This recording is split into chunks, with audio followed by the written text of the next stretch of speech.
Good morning, everyone. We're going to go ahead and get started here for the presentation on how to fight the appraisal districts. Everyone that is here today, thank you very much for joining.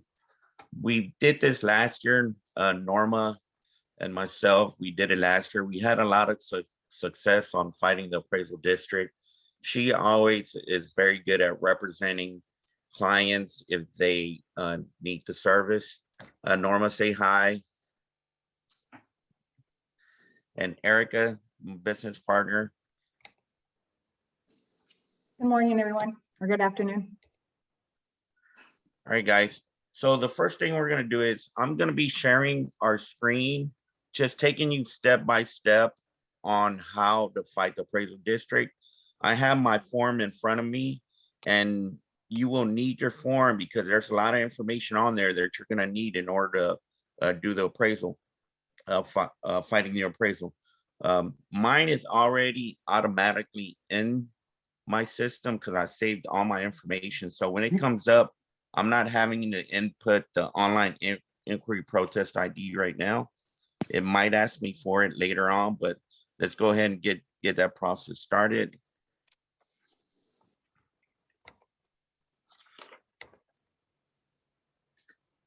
All righty. So the first place you're going to be is here.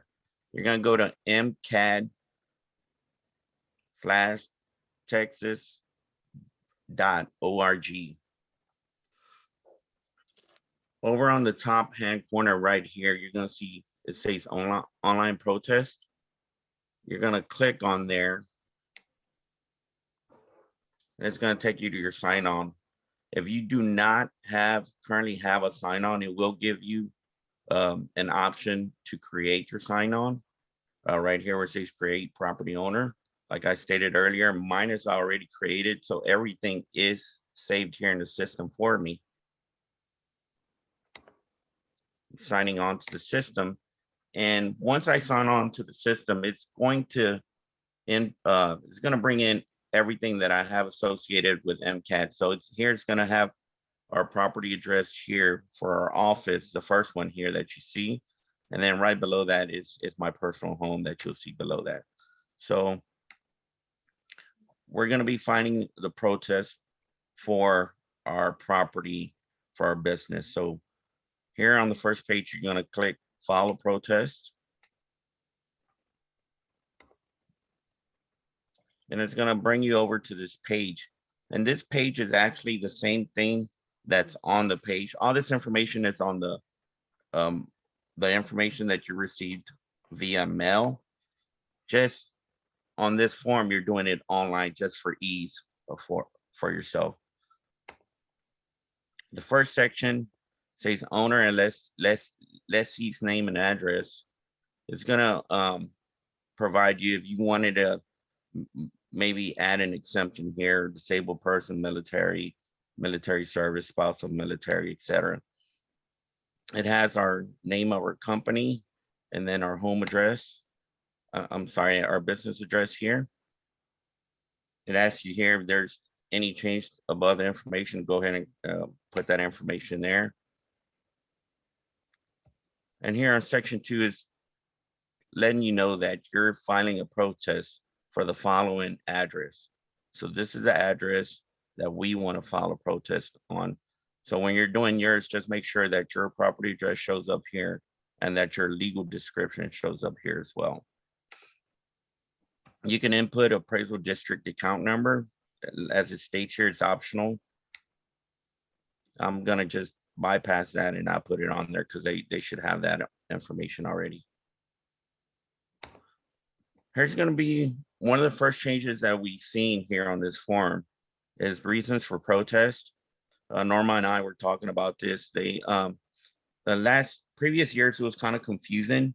And if you didn't pick the correct one, they would just kind of deny you, saying, hey, you didn't pick the correct information that you wanted to appeal for.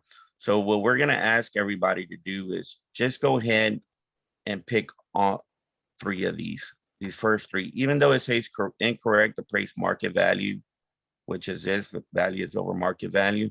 And this other one says value is unequal compared with other properties, which is this one. Just go ahead and pick all three of those.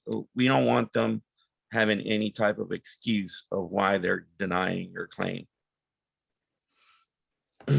Here in additional facts, it's just kind of like some off the wall things that you can put on there. You can state, you know, my property compared to other properties is not in the same condition. It would not, it shouldn't be appraised for the same price as some of the other homes. And you could just kind of provide examples of the paint on the outside. Hey, I have wood rot around my home, et cetera, et cetera. You have to provide direct examples on here so they could take that into correct consideration.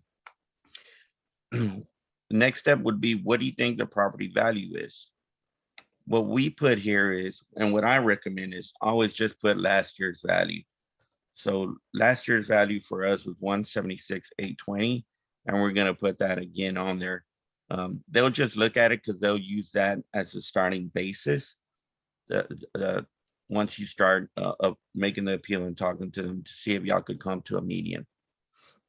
Our property was appraised prior year at 176,820, and this year they bumped it up all the way to $227,090. So it's a considerable increase. And my experience and some of the other agents' experience, and Norma will tell you this, they have no real sense of where to get these numbers from. They're just throwing numbers out there arbitrarily. Sometimes they use comps that don't even, not even in your same local area as your home. So they're just out there kind of throwing numbers together and seeing what sticks to the wall. Because some people, they really don't care. They don't keep up with it. Or some of them are not even informed properly on how to do the appraisal process, the appeal process. Here's another thing that's new on this form is section 5 hearing type. Do you request an informal conference with the appraisal office before protest hearing? This is a spot where you're going to click yes, because you want to talk to them informally and see if y'all come to an agreement before having to go to an ARB panel. The next question asks you, do you request a hearing with a single member ARB panel? This is a new change as well. Norma and I talked briefly on this. So basically what the appraisal district is having is they're having a real hard time being able to get panelists for their forums to fight us when we're doing the appeal process. So it's, normally what they do is they have a 3-member panel. And now what they're offering you is a 1-member panel. And a good way to look at this is kind of like a case, a criminal case. Do you want the judge just making the decision, or do you want a member of jury of 12 of your peers making the decision on your fate? You know, you have me personally thinking, I think you would have a better chance of getting a better outcome for yourself if you have more people making the decision as opposed to just one person.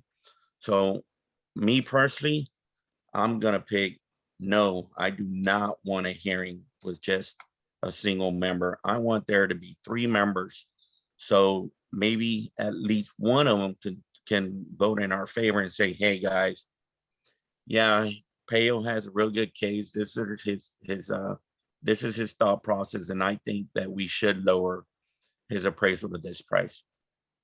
So I'm putting no there. I want a 3-member panel, not a single member ARB panel.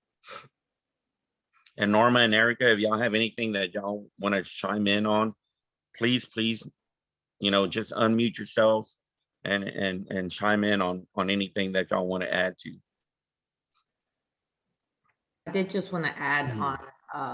The next one asks, a property owner does not waive the right to appear in person at a protest hearing by submitting an affidavit to the ARB or by electing to appear by telephone conference call. Me, I want to see them in person. Sometimes you can, just getting in front of the members, you might be able to just make a connection with one of them and they'll start doing things in your favor. So I want to see them in person as opposed to doing it on a written affidavit where I'm just a piece of paper.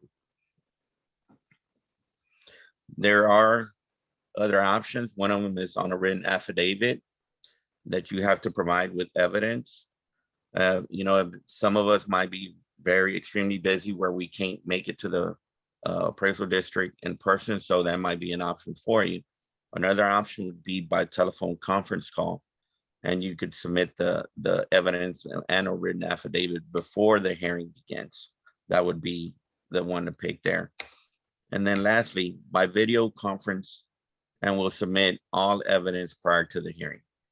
So I want to do mine in person, so we're going to pick in person.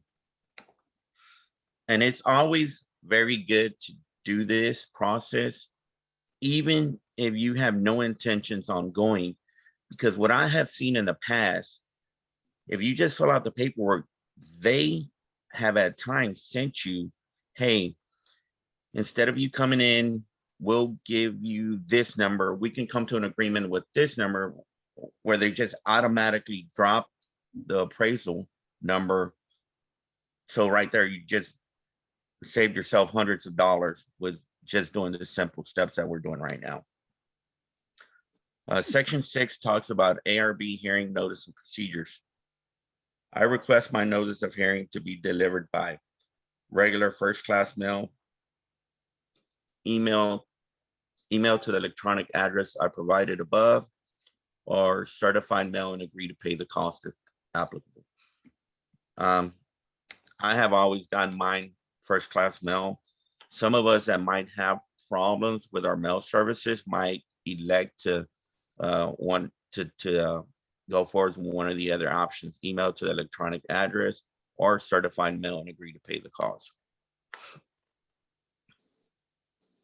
If a protest goes to a hearing, the ARB automatically sends each party a copy of the ARB's hearing procedures. I want the ARB to send me a copy of its hearing procedures. I'm gonna pick yes, because some of you may not be well informed on their procedures, and it's gonna provide you all that information, so pick yes. Do you request an electronic reminder by text or email of the date, time, and place of ARB protest hearing? I don't recall this being on here last year. Do you, Norma? Or is this just one of those new features? Oh, hold on, Norma, you're on mute.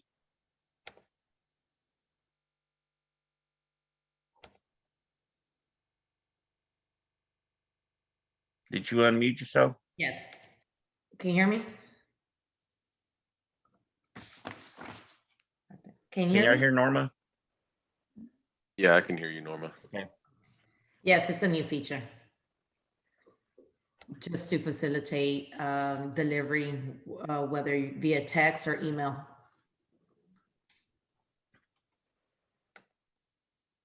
Thanks, Norma. So I'm gonna get mine. I'm gonna pick mine to get me a text message.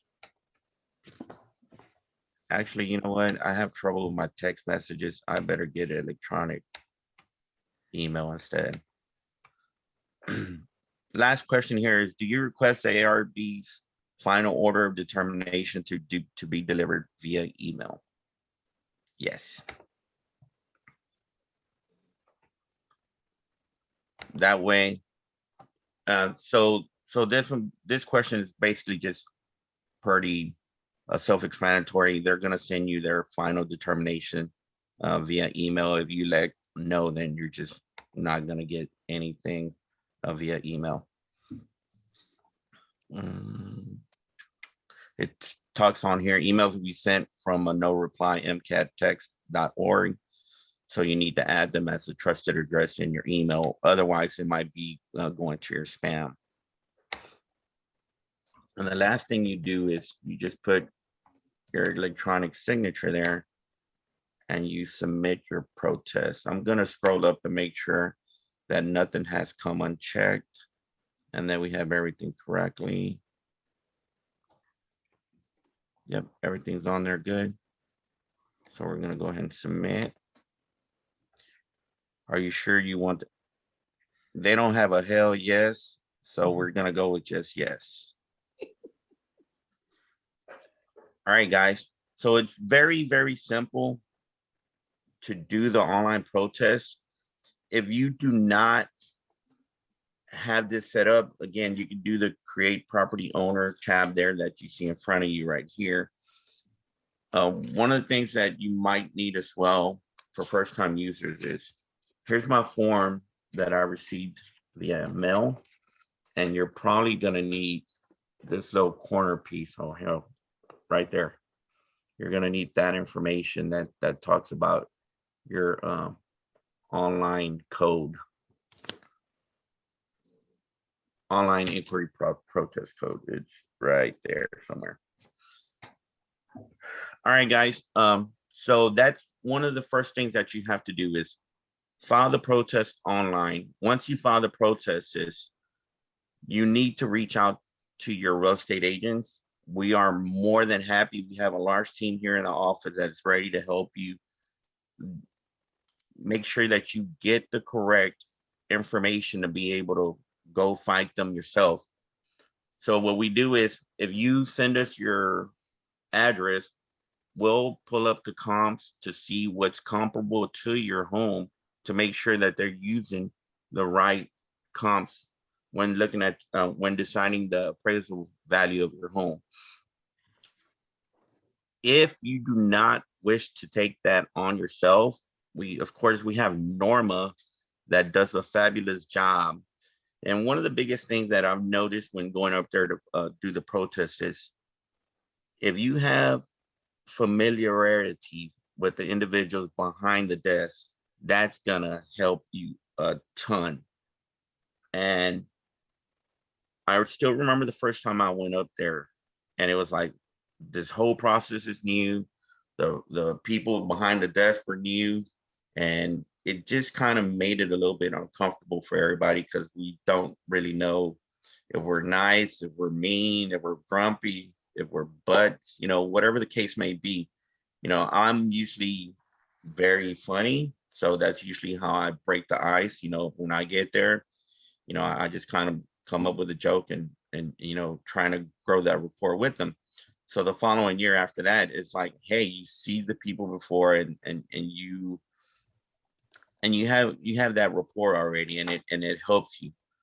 So having said that, Norma does this as her business, and she's up there every single day. So they get to see Norma all the time. So she has that rapport, which can help you lower your appraisal numbers. Norma, do you want to chime in and tell us? Yes. On one thing that you said about the informal hearing option, the reason they add that is because typically after you protest, the form that they send out to everybody, that date that's on there is typically your formal date. That is the day you're going to go straight into the board. A lot of people don't know that. So they're unaware that they're supposed to bring in any evidence or have evidence presented. The one good thing besides Montgomery County and Harris County, Montgomery County does have like a projector. So whatever you take, you don't really need copies for the appraisal review board. They will project it over, and everyone can see what you have. So if you just take your document that you're going to show, by all means, that's fine. But the date that they send you is typically your ARB date. So the Montgomery County is trying to see if anybody's interested in the informal hearing, because since the protests have increased substantially, Montgomery County never used to have this many protests because they were always not raising the values as much. Now this year, from what I've heard, is the values have been increased so much, and they implemented time adjustment. So if you bought your house in January of 2022, they feel that if you bought it for 300,000, now your house is valued at 350,000. The time adjustment they added onto the property is ridiculous. Like you'll see on the, this is like, I guess how their comparable sales grid looks. You will see, I'm not sure if they're showing it on there, but they have a market value and adjusted sale price. Harris County tried to do that one year. It didn't work too much to their favor because if someone came in with the sell price in January and someone with the sell price in June, they felt it wasn't fair to give you a time adjustment just because a couple months. So they would just give you the sell price. So that time adjustment sell price didn't flow too well onto Harris County. Now Montgomery's trying to do this. From what I hear, even the appraisers aren't happy about it. I don't know if they'll even go with that number that the calculation is giving them on the sales grid, but I'm hoping that the review board definitely won't go with it. So just keep in mind the form that gets sent out with the date is usually and typically the ARB. So that means if you show up on that day of the ARB, they don't necessarily have to give you an informal hearing. So I'm not sure if that selection where you say informal, they might contact you beforehand and try to tell you to come in, which would be a good idea because you don't want to wait till the last minute to try to do an informal hearing. As soon as you protest, you can even, if you get a ARB date of, let's say, July 18, you can try to go up there anytime before that to try to do an informal and sit in. Typically, the later in the year, especially June and July, is very busy for them. So if you can try go in early, I would just sit in and say you want to talk to an appraiser informally about your property. You might be able to settle informally. Otherwise, that date that they give you on the form is typically your ARB. The other thing is, if you get your evidence, once you get the sales grid, you're going to get an equity grid and you're going to get a sales grid. The one thing with the sales grid that I always look at as an agent is make sure all the comps are in the same neighborhood. Right off the back, if it's not in the same neighborhood, cross it out. The best thing is criticize their own evidence. Like that, it's showing, you know what, even the evidence you have here is incorrect. Like, how are you going to use a comp that's outside the neighborhood?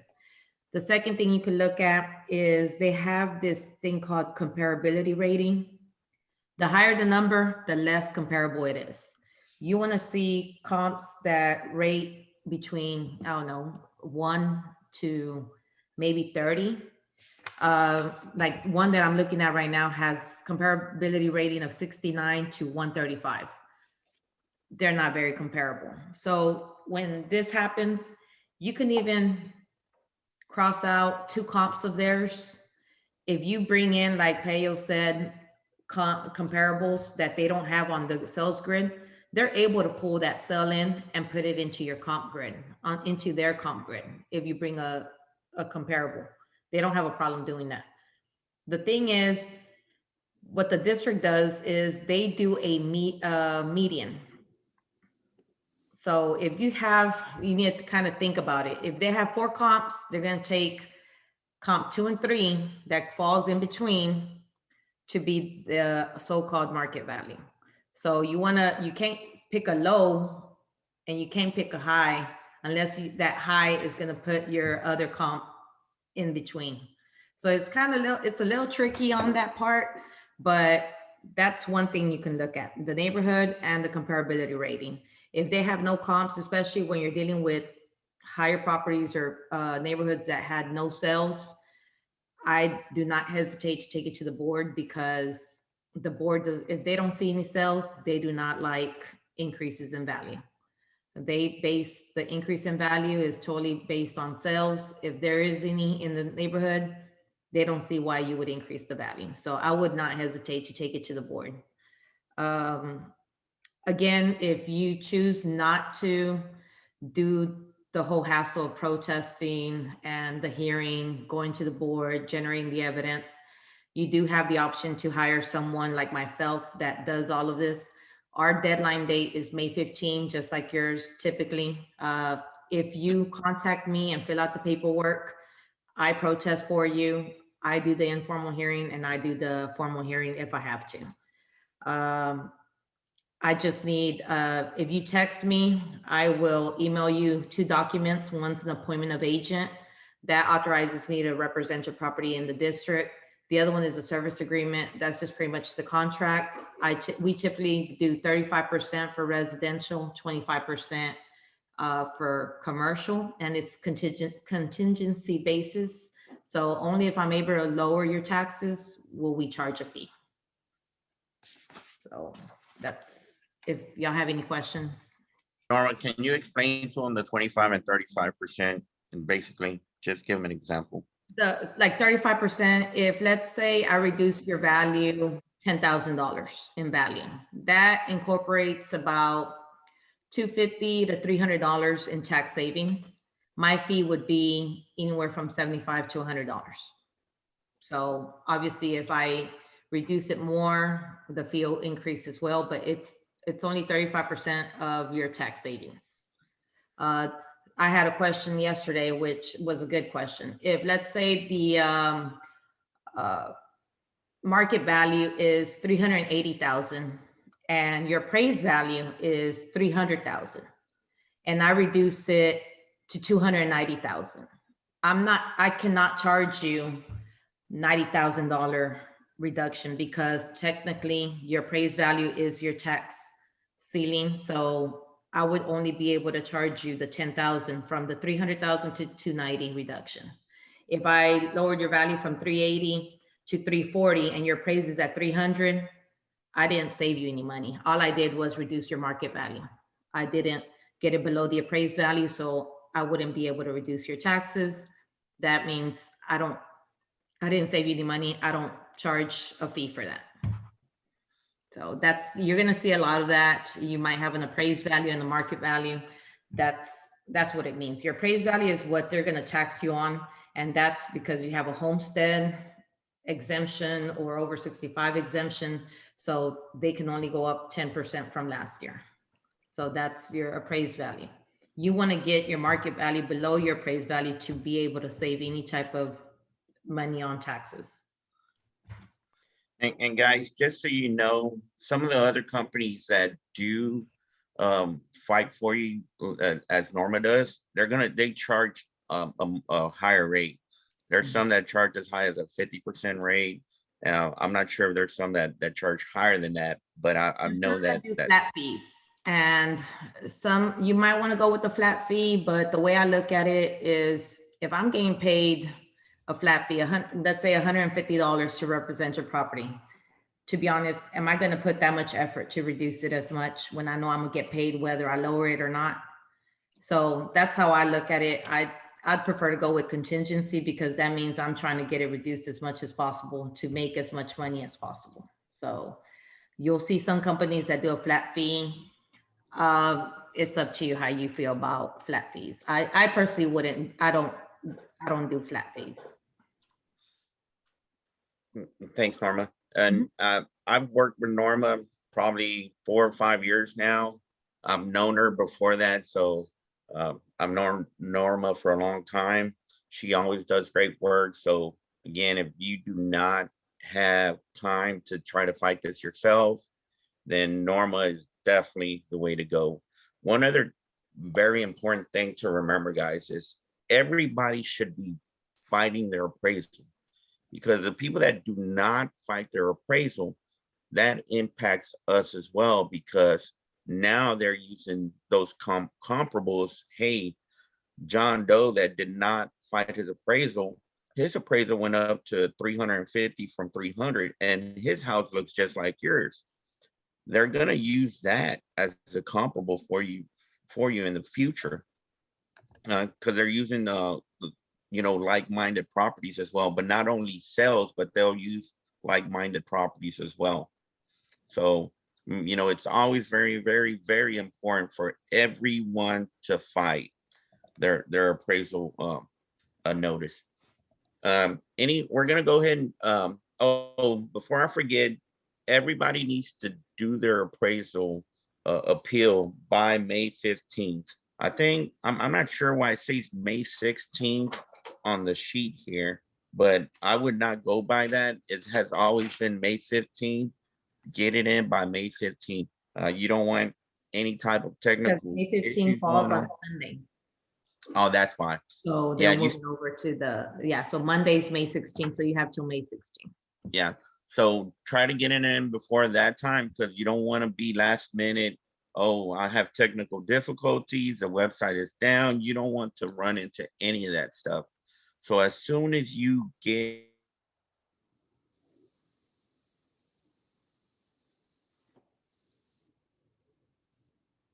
It froze up. His did. Yeah. Norma's still working. the availability to go ahead and get it. You don't have to put a number on what you think your property is worth based on our comps. Just go ahead and use the number from last year so you can go ahead and get the process started. So we're gonna go ahead and Erica or anybody else on the team, do y'all have anything y'all want to add? Okay. No, that's about it. Okay, so we're gonna go ahead and open this up to a question forum. Anybody that's out there that wants to throw a question out at us, you can go ahead and unmute yourself when you're gonna ask a question, but mute yourself after you ask your question. Oh, here's one by Anand. If we are going to have Norma helping us, then do we complete the online protest ourselves and then hand over to Norma? Great question. So if you're gonna do that, there's a spot. Norma, where's that spot that says you're gonna be their representative? You could, if you sign up with me before May 15, I will add you. The way us consultants work is we create a list of accounts with the property owner name and we turn it in by May 15. Then they will notify us of a hearing date and so forth. So if you sign up with us, we take over from protesting to the hearing and everything. Now, if you wait till, I don't know, my cutoff might be maybe May 14 because I've been getting calls all morning since we've gotten the notices. So I might have a cutoff like that Friday, just so I can have my form turned in timely. After that, you're responsible for protesting because the most important part is to protest. After that, I can always take over. If you choose to say, you know what, I changed my mind, I'm not going to be able to make it, I'll be on vacation, I don't want to deal with it, then you can still always fill out the forms and I can take over. But protesting is very important. So either you sign up soon or just before May 14th, and I will add your account number and information on my list of accounts to protest, and I can handle that. Or there's nothing wrong with you protesting, entering your protest and still filling out the paperwork with me, and then I'll take over after that. Great question. Hey, Christy. So taxable value can only increase by the 10%, which mine did. However, what about the land value? That went up substantially. Yeah, I seen that on everybody's form. It's like crazy. And me personally, I'm not sure if normally I have a better answer than I will. These are numbers that they're just pulling out their wazoo, the way I see it. They can do different allocations. They might, I don't know, like for example, for a while there, Houston Heights, they forever had the land value incorrect. Most people were buying for just land value itself. Little by little, they'll start seeing, okay, they just demoed this property and they bought it for 300,000. That just goes to show land should probably be valued at 300,000, and whatever they put into the lot is considered improvement value. They can start trying to do that allocation on these other neighborhoods, but if it increased substantially, you can look at some of the neighborhood sales if y'all have any vacant lots and use that to compare it. Other than that, you could just go overall by the sale of the property. If it's a neighborhood that's already developed and has homes and several home sales, they not sure how they probably allocated the improvements compared to the land. 6 months prior to the tax year. I know I'm looking at one of the questions that says, it's my understanding that comps are 6 months prior to the tax year. They will accept any comps besides, Montgomery County will not look at anything after January 1st. You can have one January 2nd and they'll say something to the cause that it's after 1/1 of the year. So anything that's in 2021 is fair game and y'all can use as comps. Next question. Their system might select sales, like the comp that I'm looking at now. A lot of the sales occurred in, I'm trying to see where the sale date is at. October, May, September. No, they have some in February too. So anything just as long as it's January through December of the year, they'll accept.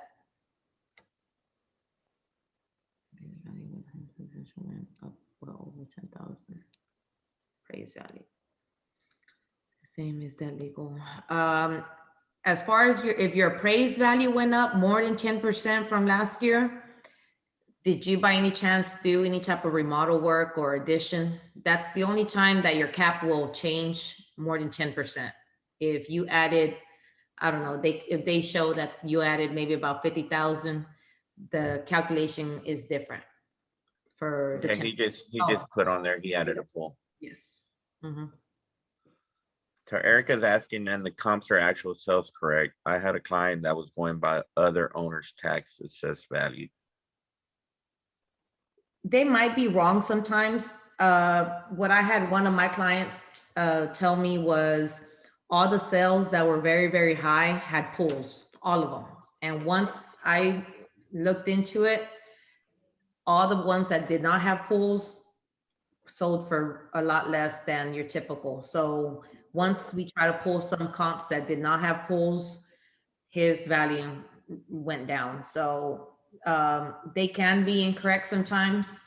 Definitely when they try, when it's equity, they could be very wrong because they will pull a comp that they just probably sold and it's fully remodeled compared to a comp that hasn't sold and has years and hasn't been remodeled. So nothing like a property owner that knows what's going on in their neighborhood to know whether or not the house has had any changes or remodels and it's not very comparable to yours.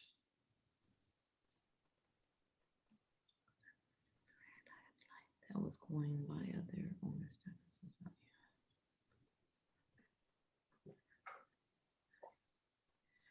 When the district puts on their improvements, it doesn't necessarily mean that you made an improvement to the home. Improvements is anything that sits on the property. So when you see improvements, it's just talking about the buildings or what's sitting on the land. Not necessarily you made an improvement to the home. So when you see that 30% increase, they're probably basing it on sales or comps and they increase the value of your home.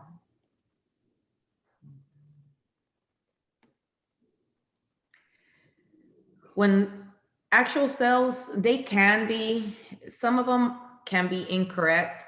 Obviously, if you see one that's ridiculously high, I've looked into it in HAR and I'll see it was a total remodel. They have no indication that it's been remodeled. So for me, I consider that not a valid sales comp.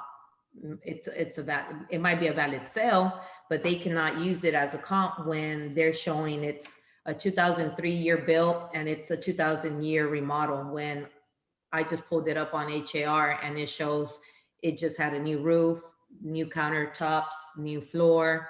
That needs to be changed to maybe like a 2015, 2018 remodel.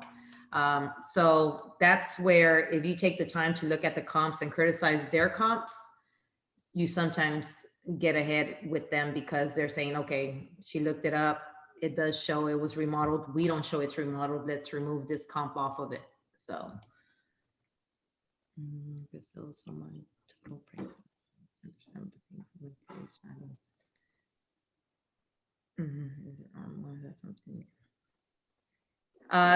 One of the questions is my total appraised value went up 10%, but the improvement appraised value or the market value went up 77,000. Is that normal? Yes, it's normal because unfortunately you have your people from California, New York, selling their properties for $500,000. They come over here and they think, you know what, 200,000, that's nothing. Let me go on a little bidding war. We know how it is. They're the ones driving up the value. So unfortunately, they probably bought it for 300,000. The district is by law, they have to do a sales ratio every year. They're trying to meet market sales. The market can be up to 300,000. So guess what? They raised our value to be up to market. So the only thing that's helping us right now is that if it's our homestead property, we get a 10% cap. So our appraised value will only be 10% from last year. However, our market value can be as high as the market value is in the neighborhood. So I've seen my value went up 60,000. A neighborhood close by, their values have gone up from 120,000 to 200,000. So it's a lot. And especially if it's not your homestead, it's hurting a lot of people. People have rental properties. There is no cap and these values are going up insane from what they were last year.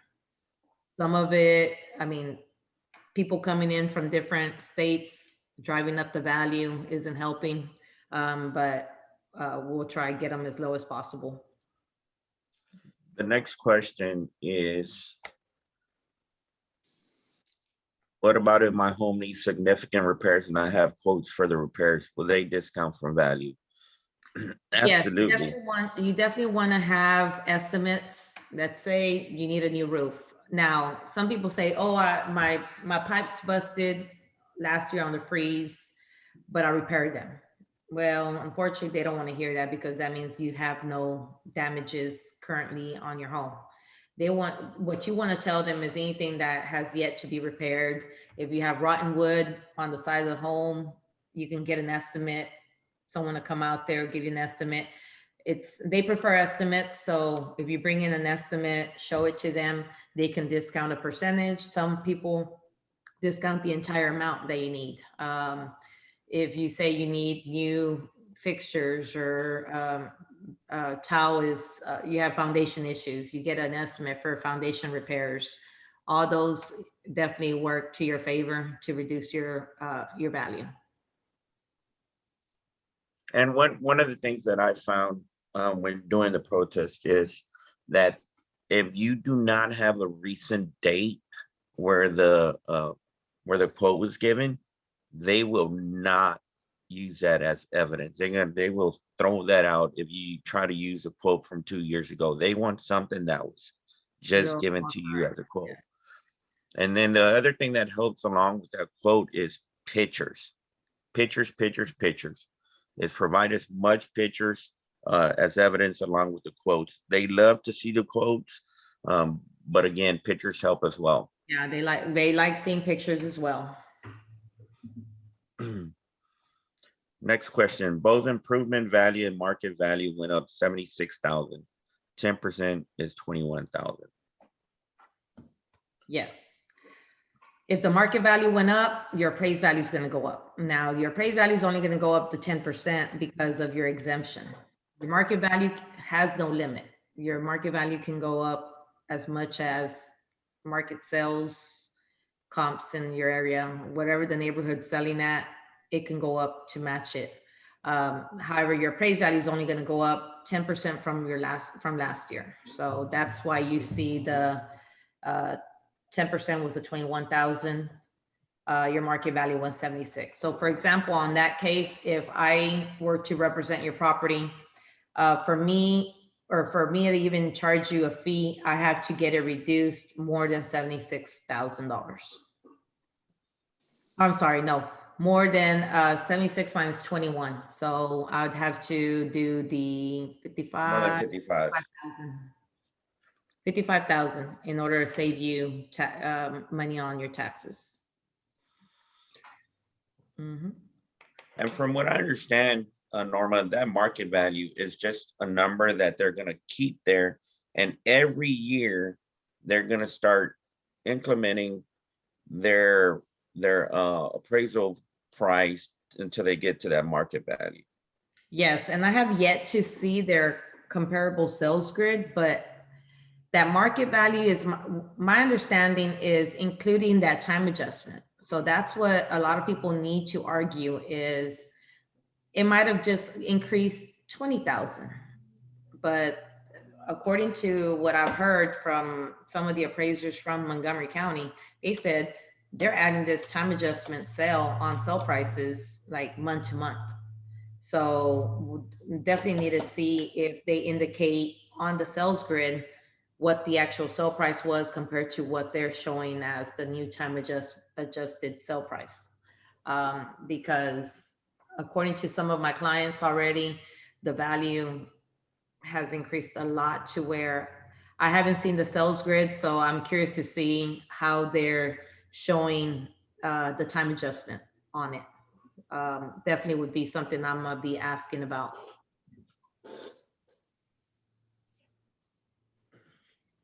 Steve is asking, thank you. So if the max 10% on total appraised value with Homestead was accurate, what numbers are I am looking to protest?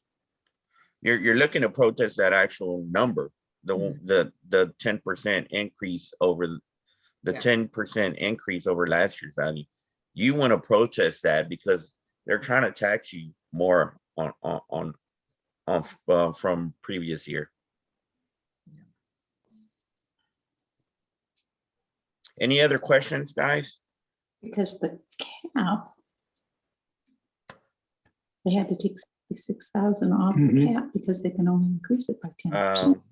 I'm gonna mute all, and Norma, you can unmute yourself if you're gonna say something else again, because somebody else is still talking. So again, guys, if there's no further questions, I think we'll go ahead and conclude this meeting. But before we do that, Norma, do you want to go ahead and give them your contact information if they want to use you to fight for their appraisal? Additionally, we have a ton of agents here, myself, Erica, Flora, Priscilla, Alex, we have Megan, we have Dan as well. We have a ton of agents here that are ready to help you with your comparative market analysis to be able to give you those comps to go into the appraisal district and fight that. And we also have Elizabeth. Elizabeth's there. There's Alex. There's Priscilla. All the team is there. Dan is to the left of you. There's Floor, Dan. So we have a great team, and Erica, of course. We have a great team ready to jump on board and help you fight this appraisal district. Again, it's very, very important that everyone fights this appraisal district. You know, I've always called them legal crooks because that's the way I feel about them. You know, they when I've gone up there to fight, when you go to the actual protest, you're there, and the people directly in front of you, there can be school teachers, they can be soccer coaches, they can be, you know, construction workers, and they have zero knowledge of what real estate agents have. And it can be very, very frustrating trying to get them to understand where you're coming from. So it's always very good to have somebody in your corner. Again, it's just kind of like the exact same thing. You do not want to go to a criminal case representing yourself because you're not an attorney. You're going to get fried. So we're here to be in your corner. We're here to help. anything you say, anything you need, we're here for you. Additionally, one last thing is we always have a ton of events.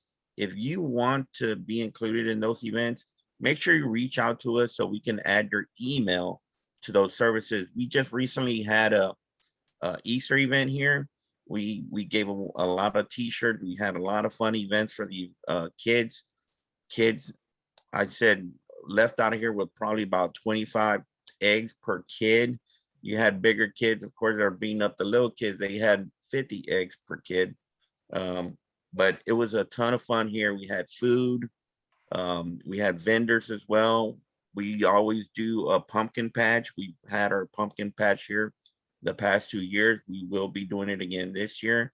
You come out here, you get a free pumpkin and come out here and bring the kids, take pictures and enjoy yourselves. Anything you want to add, Erica, about our events that we have? Again, for those local people that are here in spring, we will be at Burnham Woods at their spring event this weekend at Burnham Woods Elementary School. Erika, anything you want to add for our events? No, I don't want to add anything, but thank you everyone for attending. Yes, thank you everyone for attending. This was recorded, so anybody that wants to hear the recording, please make sure you reach out to us, and we'll get the recording out to you. Again, thanks everyone. Norma, thank you, Erica, and everybody for attending. Everybody have a blessed day, guys. See you soon. Bye-bye. Bye-bye.